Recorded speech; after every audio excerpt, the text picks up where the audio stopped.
This is the Reluctant Leader podcast, the podcast designed to help you step out of the shadows and become an inspirational leader. I'm your host, Mark Terrell, and each episode I will be getting to grips with a leadership topic by interviewing an expert in their field. I'll be picking their brains for those golden nuggets that will help you be the best you can be. Make sure you don't miss an episode by subscribing at thereluctantleader.co.uk, and please feel free to connect with me on LinkedIn. So let's get on with the show. Today I'm talking to Sonia Home. She is the CEO of See Me Colour Profiling. Sonia is passionate about people knowing and using their strengths and about the importance of preference diversity on boards and senior teams. She seeks to enable that through the powerful tool of See Me as a behavioural analytic. Sonia's background includes being CEO of 2 national charities and a trustee on the board of 2 national charities. Her long-standing interest in human nature led her to write award-winning papers on the subject at Cambridge University, followed by a spell of TV presenting. Coming full circle, Sonia now focuses on identity in the context of personal and team development with See Me. Sonia is also a non-executive director on the board of WRC, an innovative consultancy primarily focused on the water industry. I hope you enjoy this. It was a very interesting conversation, and I will catch you all on the other side.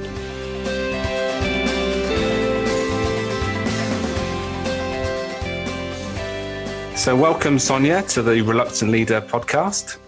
Thank you, Mark. Delightful to be with you. I was at your premises not so long ago, learning a bit more about what you do, and I noticed when you stood up and said some pieces around it that you mentioned the word resilience, and I guess that is the reason why I asked you to come and talk to us a bit more about that on the podcast. So before we get into that, what I'd like to know, and I'm sure everybody will be interested, is why you do what you do, and what was the pivotal moment that started you along that track? So what I do, Mark, is I'm Chief Executive of See Me Colour Profiling, which is a behavioural profiling tool. It's a short online process that generates a report that speaks to people's different preferences. And as a business, we then seek to unpack that for and with people to help them reflect on who they are, how they roll, if you like, and what that means in connection with other people critically, and working well with other people, right up to the sort of whole organizational level and what that means for culture. Right. So we do that ourselves, and we do that also through a fantastic network of what we call activators who activate the reports for and with others. And Mark, obviously you're one of that community. So yes. Lovely to be talking with someone who speaks our language, so to speak. Yes. So yeah, in terms of what led me towards wanting to work with people to help them understand themselves and others better, well, I studied anthropology at university, and I focused on human nature. I did my dissertation on human nature. So I think I've long been interested in sort of who we are at core, if you like, and what that means when it's worked out in community. So when that's worked out on a sort of cultural level as well as at an individual level, I specifically looked around the kind of interplay of selfishness and selflessness, if you like. So making the most of the good and minimizing the bad, you could say. That led me into television, strangely enough. I wanted a forum for communicating ideas that was accessible to people, and I think television gives that. So I worked as a reporter in television and on various factual and religious programs, which was fantastic. And then into charity leadership, actually running a media charity and also a cancer charity. And I think the common thread through all of those slightly disparate paths for me was probably communication. So who people are, but critically how they communicate, which is what we form so much of our culture around. So I think, that's probably the common thread. And in terms of how that led me to See Me, well, I had done a profile report myself, actually, at a CEO's retreat as a leader in the charity sector, and found it to be so helpful in understanding who I was, what my natural strengths were, my natural leadership style, and critically, actually, who I therefore needed alongside me, who was quite different to me and would complement my strengths with very different ones and bring a different perspective, a different way of seeing things. So that led me to go out and recruit someone really quite opposite to myself, which is obviously we often do the opposite to that. We often go for people who are very like us. So it was quite a conscious decision, and one that had great impact. So when I started to work as a consultant in a freelance capacity with a variety of charities and businesses around communication and strategy, and found that all paths lead back to people and how they connect, how they relate, how they work well or otherwise, I reached out for a tool that would help me speak into that space, and See Me was simply the best I'd come across, and wanted to work more with it. Also, as a business, one of our core values is flexibility. We want to make the reports really just right for the individual that's using it. And so for someone who is working with quite a variety of sectors, so charities often, quite different to businesses, I wanted a tool that could be flexible in both of those spaces, in terms of application and pricing and other things really that matter in those different sectors. So that's what led me to See Me, and I'm delighted now to be running the business and growing a fantastic team of people who are all passionate really about helping people to get the best from their work life and for those they work with, and do that using this powerful tool. Excellent stuff. And I think it's worth, before we again move on to the resilient stuff, is to give a bit more of an overview about what colour profiling is. Absolutely. There's people that haven't come across the model. Yeah, sure. And I'm aware, of course, that there are lots of profiling systems out there. I think ours is distinctive. Firstly, actually, because of its ease of use, and it's it's very quick to access, and we hope the reports are very easy to understand. They're very behavioural, so they speak to how we behave rather than necessarily our personality per se. We wouldn't use that language. We talk about our behaviour, but we use the language of colour as well to describe those different styles. So some systems might use letters, others might use what we would call archetypes. So calling someone, a coordinator or a shaper or a director. We feel that letters and labels are at risk of boxing people, of giving them something that constricts them. So we like the language of colour to describe different preferences and different styles, because it blends. So everyone can be a unique blend of colours. But at the same time, the basic building blocks are actually very memorable and accessible. So we use the basic building blocks of 4 colours, which represent 4 quite different preferences or approaches. So I'll just quickly outline those, Mark. Again, to the thumbnail, of course. This is only a thumbnail. But the red colour is an extroverted preference that's very thinking, very task orientated, so tends to be quite directive, quite high energy, quite fast paced, wanting to move towards the goal, move towards the impact, and bring others along with them on that journey by saying, let's go, there it is, let's go after it. The yellow is still extroverted, but more relational, more feeling centered, so tends to be expressed as a sort of very positive energy, very innovative, lots of ideas. Again, that fast pace, but perhaps a little less structured, a little more intuitive in approach, a little more, I suppose, creative, although I think all colours are creative actually in their different ways, but in terms of what we often understand that to look like.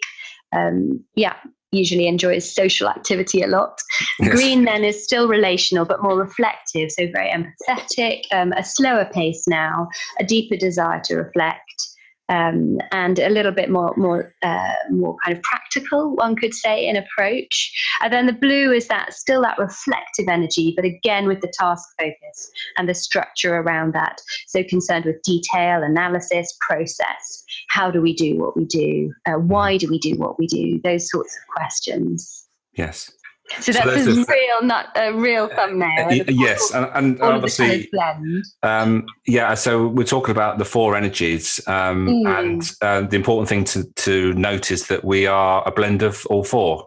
Absolutely. And every person would be a unique blendable force. So our online evaluator measures these and gives people back a sort of thumbprint, if you like, or we measure the height of each of those preferences. Most people have two that are very much at play. We'll be talking about resilience. So I would use the language actually to say two of those preferences are often resilient for people in terms of ways of working. For some people, they have three, actually, even 3 out of the 4 that are registered quite high, quite resilient styles. For some, only 1, probably 2 is the most common, but the others are still present. They're perhaps just more, require more of us, require more energy to step into that way of being for a long time anyway. Perhaps for a short time we can sustain it, but not for a long time. Yes, yeah. And with all these things, it's all these profiling tools, it's about becoming more self-aware. And so it's not about wanting to change for the sake of change. It's about realizing that we can adapt ourselves to different situations and maybe get better results. That's right. Absolutely. Yeah. It gives people a start point to understand themselves and critically understand, therefore, how they might differ from those around them in terms of their assumed correct way of doing things or preferred way of doing things. Perhaps, but yes, we can all, and in fact, arguably should all be flexing to accommodate those around us. But at the same time, we need to know where our sweet spot is, where we're most energized, where we excel most naturally. Yeah. Excellent. Okay, so it's about time we moved on to what the subject of this podcast, and that is resilience. So how would you describe what resilience is? Oh, good question. I don't have a go-to definition, but I think for me, it's being able to sustain what we are doing and how we are doing it and how we're feeling critically in that moment, being able to sustain that without it having a negative impact, either on our energy levels, on our focus, on our sense of something being life-giving.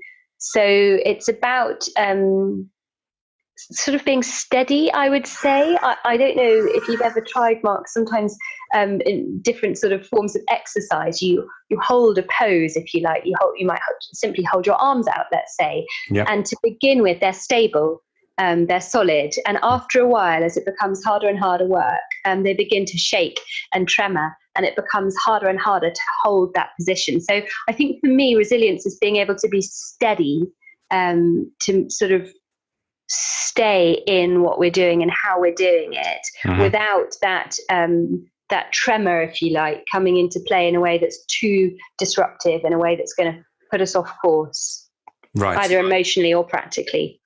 Okay. And so and that's how I would understand it. I've done a bit of research about resilience in the last few days, and there's all sorts of stuff we can find. But I think the thing that came across was and I read something that said the capacity to recover quickly from difficulties. And that's it, being resilient to whatever's thrown at you. It's not being like rock solid so that everything bounces off you. It's actually just having that ability to know that, you have an awareness and you know how you can use your strengths to bounce back and not let it affect you. Yeah, which is where I think exercise is quite a good analogy, because fitness really is often about recovery, isn't it? How quickly can our heart rate return to normal, or building up those core sort of muscles that keep us steady. Okay. Yeah, so as far as resilience goes, I think that's a good sort of analogy what you've described there. So how can we use the color profiling model within a resilience scenario? Well, I think as we understand our preferred ways of doing things and understand in our language our color combination, or those colors which are higher preference for us and those which are lower, it gives us an immediate clue, if you like, a heads up as to what sort of things are likely to cause us more stress. And what sort of areas or roles or ways of doing things are likely to be very natural for us and come very easily. So for me, for example, as someone with a high red preference, I like to move at pace. I like to get things done quite quickly. I like them to have impact. I like to be quite clear about the way ahead. And so working in that way is quite comfortable for me. But there are times, of course, where we need to slow down, where we need to reflect more, where we need to be more conscious of the impact that's going to have on those around us and that sort of thing. And for me, it's, if I was to have to work in that way for a sustained period of time, moving very slowly, maybe perceiving little impact, that would begin to feel quite uncomfortable for me. Obviously, I can do it for a short time when that's needed and have colleagues that do that very well. But I think it basically gives us clues as to what's going to be harder work so that we can be prepared. Yes. I think being prepared is really critical, Mark. I think this isn't about what we sort of should stay away from or do this, don't do this. I think it's about thinking, okay, when that happens, which it will, how am I going to be prepared to handle that? So it might be, of course, that we know our colleagues and we know their differences. And the answer is, well, I'm going to delegate that actually to someone for whom, much as that might not be a natural thing for me, it is for them. And we celebrate difference in that way by passing the ball, if you like, to those who have different strengths to ourselves. But it might be, of course, if we're working in a small company or even on our own and that's not possible, that we just are conscious that this is going to require more energy of us. I'm likely to finish this activity, this task, this phase of work feeling quite exhausted and in need of re-energizing, really. And going into it with that sort of heads up is very helpful. So, for example, if your blue color is low, Mark, so that's the sort of detail process orientated way of being. And let's say your yellow is very high, very sociable, outgoing, energized by talking to people, interacting with people. If you're, for example, an independent coach and you have a lot of interaction, but you also from time to time need to sit down and you need to do your accounts or your invoices or your planning, activities that we all have to do. That require that blue energy, you might plan your time to say, okay, well, I'm going to block out those 3 hours, I'm going to get that done, but then I'm going to book a coaching call or a client call or a Skype or something at the end of that. I'm going to consciously put that in my diary because I know that by the time I get to, let's say, 2:00 in my day, I'm going to be desperate to talk to somebody and have some form of interaction that's going to be energizing for me. So for that individual, a knowledge of how they work, what's natural, what's difficult, what's energizing, what's de-energizing, has enabled them to plan their day, plan their time in a way that will help them be more resilient in how they're working. Yeah, and that resonates really well because I'm just like that, actually. My blue isn't my lowest energy, but if I do need to do something like you described, I do need to put myself in a place where I know that there's a reward at the end of it and it'll all be worth it. And there's something I do and enjoy more at the end of it as a reward. So it's a good strategy. So a lot of this is about having the right strategies and the right strategies for you, not necessarily the same as somebody else, obviously. Absolutely. And I think that's where profiling is a very powerful addition to a conversation on resilience because it avoids a one-size-fits-all scenario. So, there are lots of practical tips for, managing our energy, planning our time well, resilient ways of working. But anything that comes off the shelf, if you like, won't address that fundamental difference in who we are and how we work.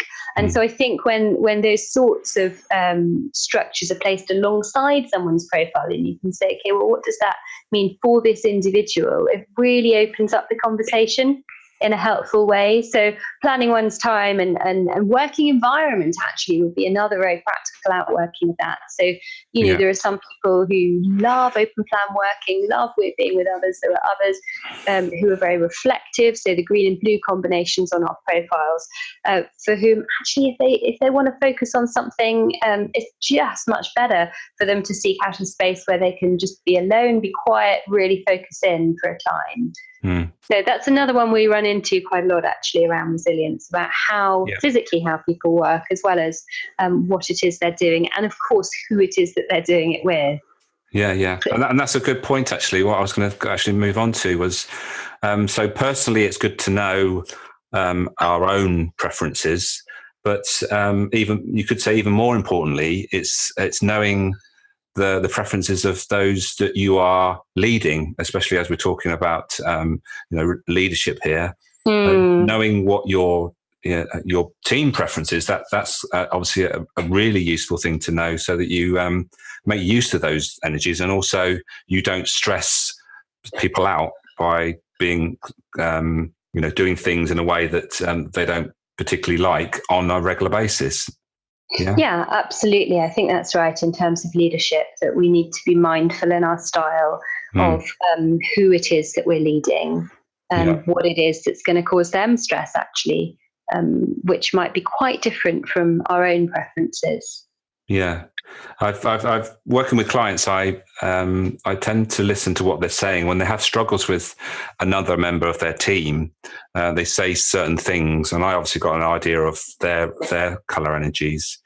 And we tend to have the biggest difficulties with them, those that are opposite to us. That's right. Yeah. And just so that everybody understands what we're talking about, do you want to sum up when we say opposites, which color energies are opposite to what? So we display our 4 colors on a wheel so that they blend around the wheel, and we place the colors very intentionally so that those that are furthest away from one another on the wheel are psychometric opposites. So very literally the opposite style. So for example, green is reflective and relational, and red is task focused and extroverted. So those would be opposites. And blue, with that kind of reflective thinking preference, is then opposite to the yellow, which is the extroverted feeling preference. So those are our opposites. The red and the green are opposites, and the blue and the yellow are opposites. Yes. But it's one of those things, it's kind of easier when you see them. It's easier to visualize when you actually see the wheel and see the colours play. But we actually do often find it hardest to relate to those who are opposite us, although of course ironically they're the very people we need most. Yes, and I've obviously got limited time to talk about it, so I encourage you, if you listen to this, want to know more, obviously there'll be lots of information on the colourprofiling.com, and I'll put some notes of where to find that on the show notes. Just a regular thing that I seem to come across is business owners that maybe are more task focused, coming across people or trying to lead people that are more people focused and maybe slower moving. And what I tend to do is just tell them that they just need to give them more time, either time before or time after. Is that something that you've come across a lot? So I would say that's a common clash, if you like, that we come across different ways of particularly preparing actually for meetings. Meetings are such a key part of business life, aren't they? How we communicate with those around us. Yes. And those who are more perhaps person-centered and reflective will want to need more time to prepare, so we can lead them better and get better responses from them, actually, by making sure they have the agenda and any accompanying papers the day before rather than 10 minutes before, or even at the meeting, as sometimes happens. And again, yes, as you say, afterwards as well, going back to people the next day or the day after and saying, I know you said so-and-so in the meeting. Now you've had a time to think. Have you got anything further to add? And often people's second take will be much better than their first, actually, if that's their colour combination. And so, I think time to prepare, then time to reflect and come back with a second take built into our processes and ways of working can be really helpful. And just by doing that, giving them the opportunity to come back with a bit more information after they've had time to reflect, is actually showing that you understand them better, which is what it's all about, isn't it? So you get a win-win situation. Absolutely. And we find businesses that we work with where they've profiled everyone in the company and where colour has become a really good way of describing different styles. It does become part of the workplace language and part of the banter almost, that you can quite explicitly say, well, as someone with more green energy than me, I'd like you to go away and think about this and let me know tomorrow, not only what you think, but what you think other people will feel and think. Because with that colour combination, there's often a real intuition around how others will respond. So you can actually explicitly use the language, and people do, in navigating difference, which makes it less personal in a way as well, which I think is helpful for it to not be, well, you are like this and therefore, but your color combination is, and therefore I'm going to respect that by. It, yeah, as you say, shows thought, shows care, and shows valuing of difference. Yeah. And I was going to go on to talk about maybe resilience, maybe outside of maybe business. Have you got any sort of tips around resilience, just in general? Do you have some things about? I'm sure you've been through challenges in your life. Not that we're not going to go into detail about those, but do you have some strategies that you have to help you? Well, I think so much of it does come down to energy, actually, and managing stress, because we all have things that will be stressful. And I think knowing how you personally process that is really critical. So for me, probably my preferred, I'm quite an extrovert, and I like action. So going for a run with a friend is my number one kind of stress management strategy, because it has that external processing. I'm often talking as I'm running. But I'm also doing something quite kind of action orientated, if you like. So, yeah, for me personally, that's a really great way to unwind.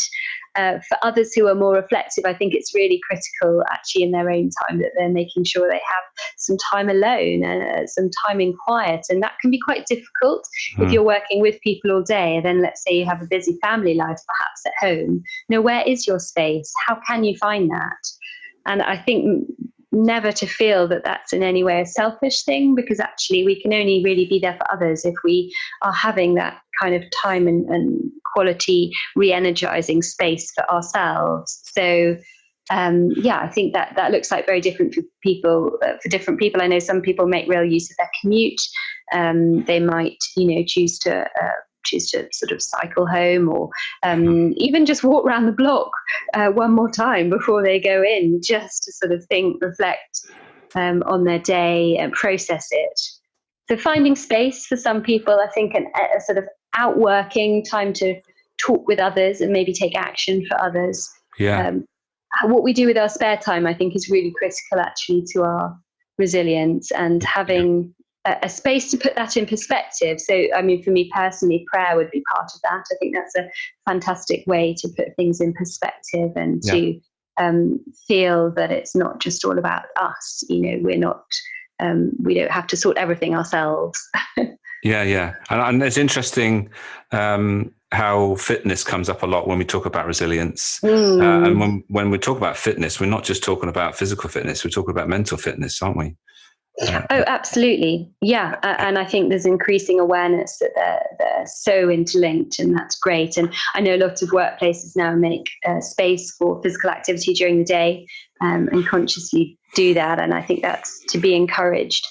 I think the other thing for me, Mark, and this is, it's both at work and outside of work, it applies in any context, would be communication. I think there's so much strain and stress that comes from lack of communication or misunderstanding, different ways of understanding a situation that haven't been explicitly shared. And I think the more that we can encourage quite candid, kind but candid communication in our workplaces, the better. So I know for me personally, if there's anything I'm stressed out about at work, actually having quite a direct conversation with someone, creating a safe space for that conversation and just talking it through is a really helpful way of resolving that and being clear as to the other person's perspective, because we often don't see that other perspective easily, and we need them to help us to understand what their narrative is around the situation and really give space for that. Yeah, absolutely. Sadly, our time is running out, and it's been really interesting. And we can talk for hours about all this and expand it into different areas. But unfortunately, we need to sum up what we've been talking about. Well, not unfortunately, in a good way. So if we're going to sum up what we're talking about, could we sum up sort of 3 tips for anyone that's in a leadership position at the moment and how they can manage their resilience? Difficult 3 things. someone in a leadership position. Yeah. I think know what energizes you and make space for it would be one. Have a forum for communication would be another. That might be a coach. It might be a trusted person outside of work. It might be someone within work, perhaps someone on the board, if you're in leadership. But who's your go-to to process things with would be another key fact, I think, or tip. Yeah. And then a third one, I think, just know yourself and know others. So whether it's through our profiling or something else, have an awareness of difference, an ability to describe that, and then very practical, agreed ways of working that make the best of who you are, who your team are, and an awareness around the flip side of that. That's brilliant. Great tips there. So I'd just like to thank you again for coming on the podcast. I hope that we have opportunity to expand on this at some other time. But for now, thank you very much. Thank you, Matt.